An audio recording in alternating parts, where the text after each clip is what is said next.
Estamos em Florianópolis, capital de Santa Catarina. Esse é o Hotel Majestic, que abriga o 10º Congresso Brasileiro de Direito do Consumidor, promovido pelo Brasilcom. Lembrando a você que esse é o programa Direitos do Consumidor e Cidadania.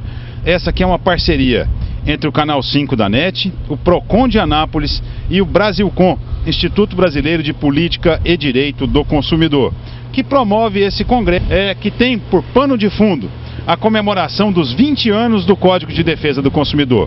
O tema desse congresso é a manutenção das garantias e sustentabilidade.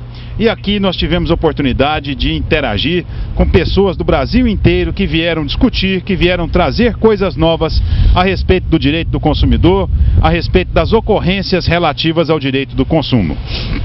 Lembrando para você que estamos voltando a apresentar esse programa depois de um período em Portugal, onde estivemos lá cursando uma especialização em Direito do Consumo na Universidade de Coimbra, e nada melhor que retomar já apresentando o Congresso Brasileiro de Direito do Consumidor.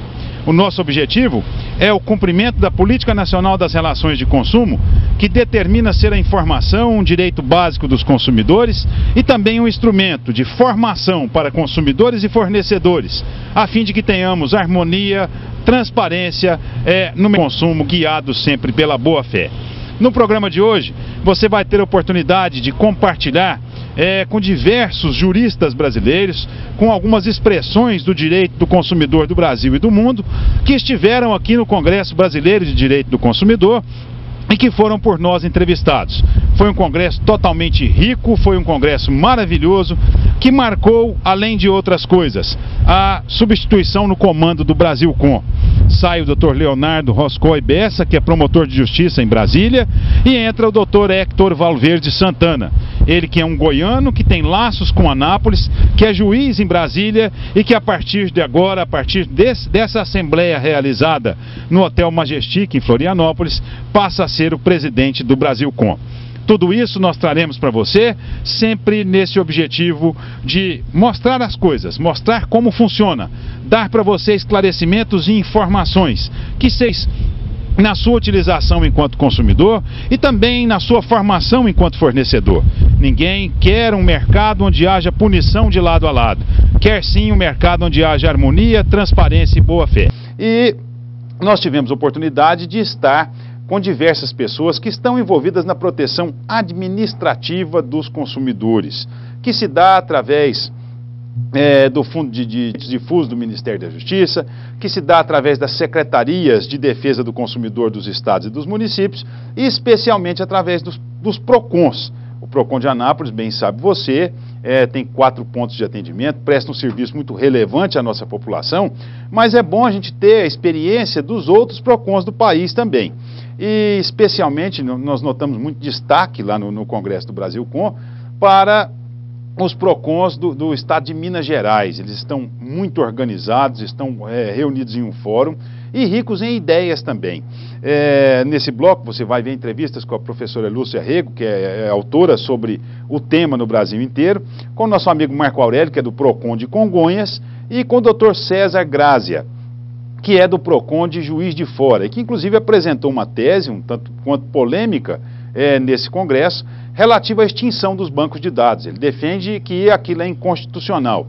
E apesar de não com essa posição dele, eu defendia o direito dele de assim fazer, porque se nós ficarmos parados no tempo e no espaço, o mundo hoje nem teria uma roda se não tivesse posições que tentam mudar as coisas. E ele vai explicar para você, assinante do Canal 5 da NET, qual é essa tese dele.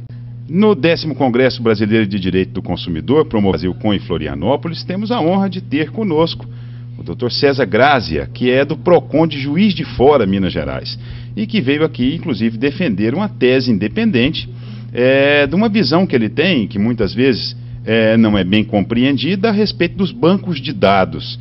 E, Dr. César, é um prazer tê-lo aqui no programa Direitos do Consumidor e Cidadania, que o Brasilcom, em uma parceria com o Canal 5 da NET de Anápolis, proporciona no sentido de informar e formar consumidores. E depois eu gostaria que o senhor explicasse para os nossos telespectadores, normalmente não são só bacharéis em direito, se a gente puder usar uma linguagem menos coloquial possível, essa sua impressão a respeito dos bancos de dados. Boa tarde, obrigado pela oportunidade.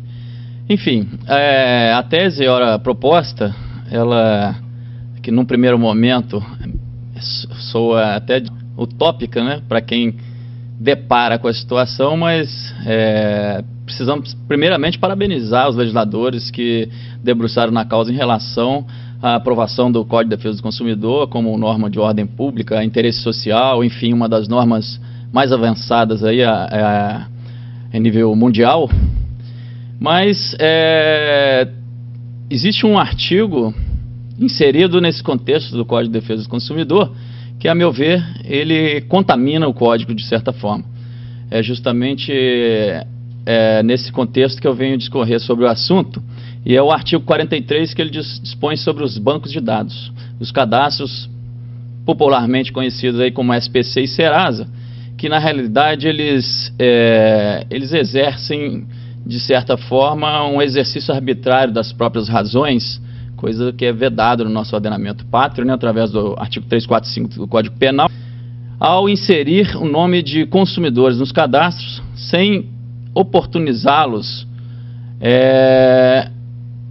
a ampla defesa e o contraditório, como institutos consagrados, então, constitucionalmente também, né?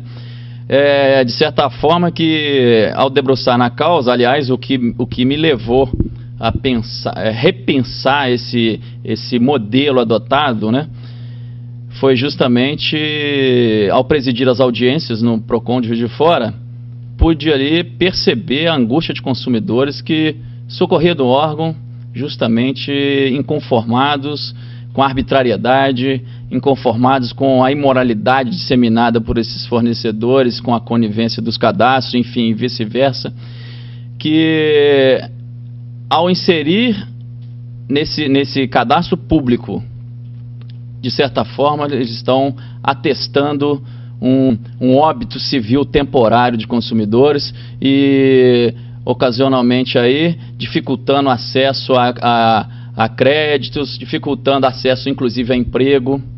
Tá? O objeto dessa tese, ela versa justamente sobre a questão até que ponto seria viável manter o artigo 43, tendo em vista que ele afronta direitos da personalidade, notadamente direito ao nome. Direito ao nome ele é inalienável, indisponível, irrenunciável e intransmissível.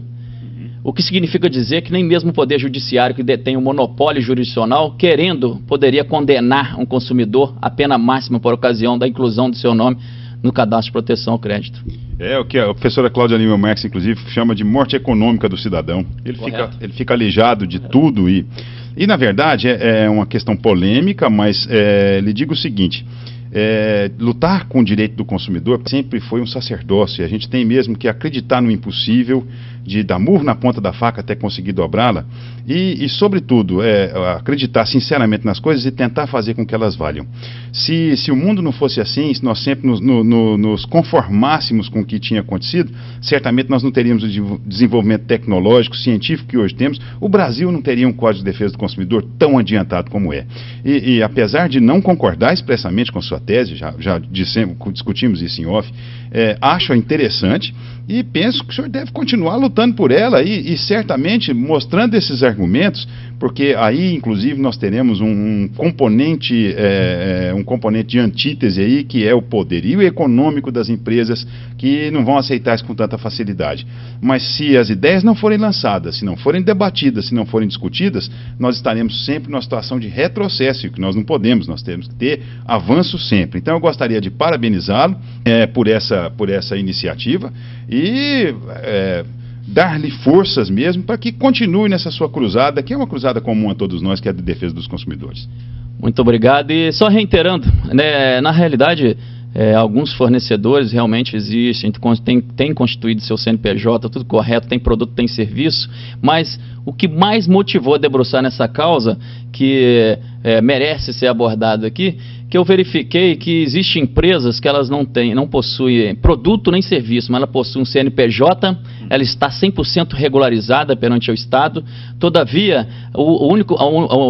a atividade dela se limita a enviar boleta de cobrança, principalmente para os bancários, entendeu? Que é a categoria mais afrontada nesse sentido, porque o artigo 508 da CLT, ele tem essa previsão que um bancário, se estiver inserido nesse contexto, ele pode ter seu contrato de trabalho rompido. Isso não há nada mais arbitrário, isso para mim é uma anomalia jurídica, entendeu? Que deve ser combatida veementemente. Nós não podemos concordar que o fato de fornecedores contribuir com a economia do país, de certa forma, convalidar esse verdadeiro tribunal de exceção. Aquele que quer realmente a sua pretensão atingida, o meio correto é buscar o Poder Judiciário para dirimir as questões, até porque nem todos os brasileiros são desonestos, não podemos nivelar todos como desonestos, muito pelo contrário. Caberia o quê? Impor essa regra e as exceções, como toda regra tem suas exceções, as exceções ficariam por conta do Poder Judiciário dirimi-las. Perfeito, isso aí acontece também com os militares que não podem ter dívida acima dos seus ganhos, é realmente um problema sério. Todos têm o direito de cobrar pelas 3 formas usuais: cobrança, execução e ação monitória, se for o caso. É o que a gente pensa também com a interrupção dos serviços públicos essenciais. Bom, eu lhe agradeço então profundamente. A Anápolis está lá de braços abertos, o Estado está de braços abertos para recebê-la, e espero. Procon de Minas, os Procons de Minas são exemplo para todo o Brasil. O nosso de Anápolis também não fica atrás. Nós somos uma cidade de 450 mil habitantes, temos uma sede própria e 3 pontos diversos de atendimento. O povo anapolino também é muito bem atendido, e espero que nós tenhamos oportunidade de congregar sempre essas redes de atendimento e de defesa dos consumidores, para que nós tenhamos uma sociedade mais tranquila, que nós tenhamos essa paz social guiada pela harmonia e a transparência, como prega o Código de Defesa do Consumidor. Muito obrigado por sua participação. Isso é ótimo, muito obrigado a ter oportunizado essa disseminação da tese, que ela não vai parar por aqui, independentemente de ser exequível, tá? A luta continua, e parabéns a todos os telespectadores aí da Anápolis.